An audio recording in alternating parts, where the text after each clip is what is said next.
Two centuries ago, the world was full of certainties that today seem completely absurd to us. Science was only beginning to take its modern form. Between superstitions, strange experiments, and misunderstood theories, people tried to explain what they didn't understand. Doctors swore that certain smells could heal the soul.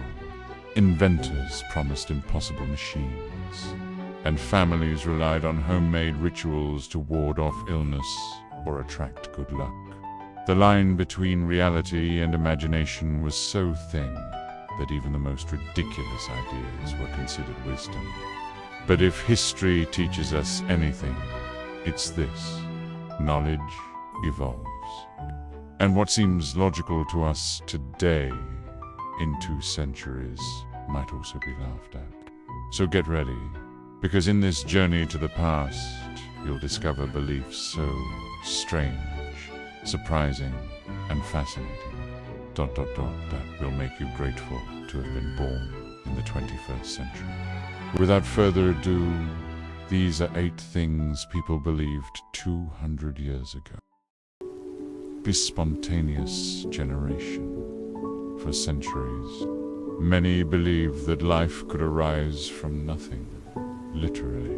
According to this theory, worms came from mud, mice from wheat and dirty clothes, and frogs appeared in puddles after rain. Philosophers like Aristotle supported this idea, and later it was backed by great thinkers.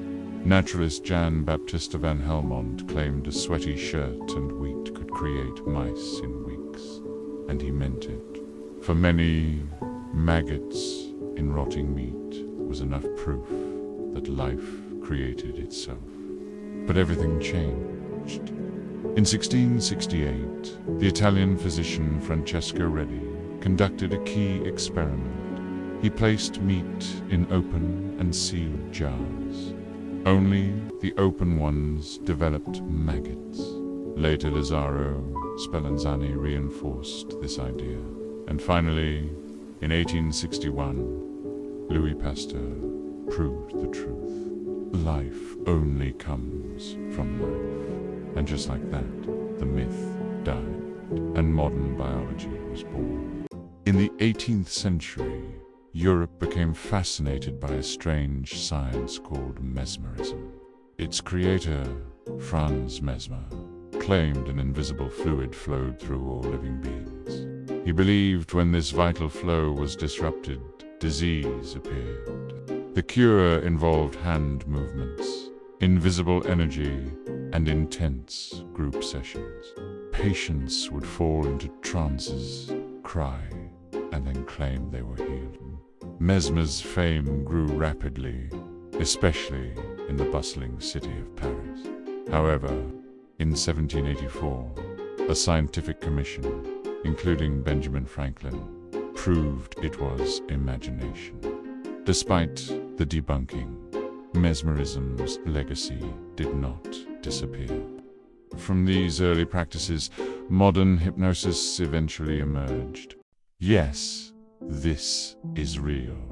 For centuries in Europe, people consumed ground human remains as medicine.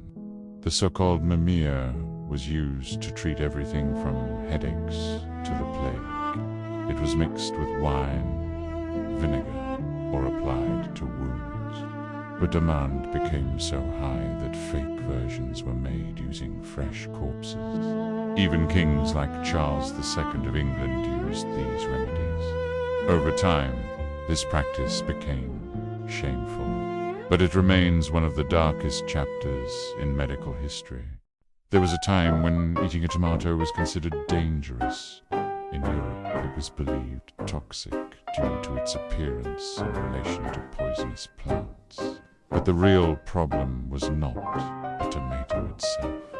It was the plates they were served on. The tomato's acidity released lead from metal dishes, causing illness.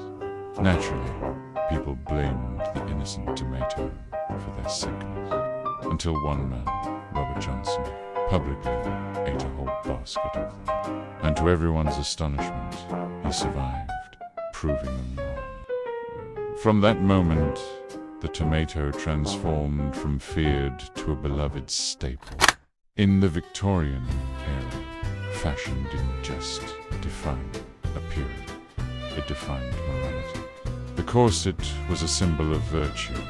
The tighter it was, the more respectable a woman was considered. But the cost was high. Compressed organs, breathing problems, faint, even deaths. Doctors at the time warned about the dangers. Still, social pressure was strong.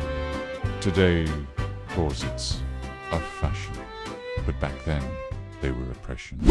During the 19th century, the idea that the moon exerted a mysterious influence over the human mind was deeply rooted in Victorian society. It was not just a popular superstition. Doctors, judges, and philosophers took it seriously. It was believed that the full moon could disrupt a person's mental balance, trigger temporary madness, or awaken uncontrollable impulses. Those who experienced these lunar attacks were called lunatics, a term derived from the Latin lunaticus, meaning influenced by the moon. This belief was so strong that even British courts considered lunar influence as a legal mitigating factor. Some criminals claimed they had committed their offenses only under the light of the full moon. Cases like that of Charles Hyde inspired writer Robert Louis Stevenson to create his famous character, Dr. Jekyll and Mr. Hyde, a symbol of the duality between reason and madness. Concern over these lunatics led the British Empire to enact the Lunacy Act of 1890, a law designed to protect those suffering from what was believed to be lunar madness. More than 300 specialized asylums were built, where doctors known as alienists attempted to treat the afflicted, using methods that today would seem terrifying. Thus, in an era obsessed with morality and science, the moon was still seen as an invisible force capable of dominating the human mind. For the Victorians, it not only influenced the tides, but also the sun. At the beginning of the 19th century, one of humanity's greatest nightmares was not death itself, but waking up inside a coffin. The fear of being buried alive, known as taphophobia, spread throughout Europe and America. It was fueled by chilling stories of people who, after being declared dead, awakened in their graves. This was not merely an irrational fear. Medical methods for confirming death were still unreliable. Several documented cases stirred public imagination, like Annie Hill Carter, wife of the governor of Virginia. She suffered from narcolepsy. In 1804, she was found after falling into a deep sleep. Days later, when people came to place flowers, they heard screams coming from the coffin. When it was opened, Annie was still alive, confused, but breathing. Stories like hers inspired a wave of inventions as unusual as they were macabre: safety coffins. Some included glass panels and air vents so that relatives could check for signs of life. Others had bells connected by cords to the hands or feet of the deceased. A German priest named Pessler designed one with a sound system, and another inventor added a tube to allow food to be delivered. But the most famous was that of Dr. Gottfried Taberger in 1829, a coffin equipped with a bell, waterproof protection, and an emergency ventilation system.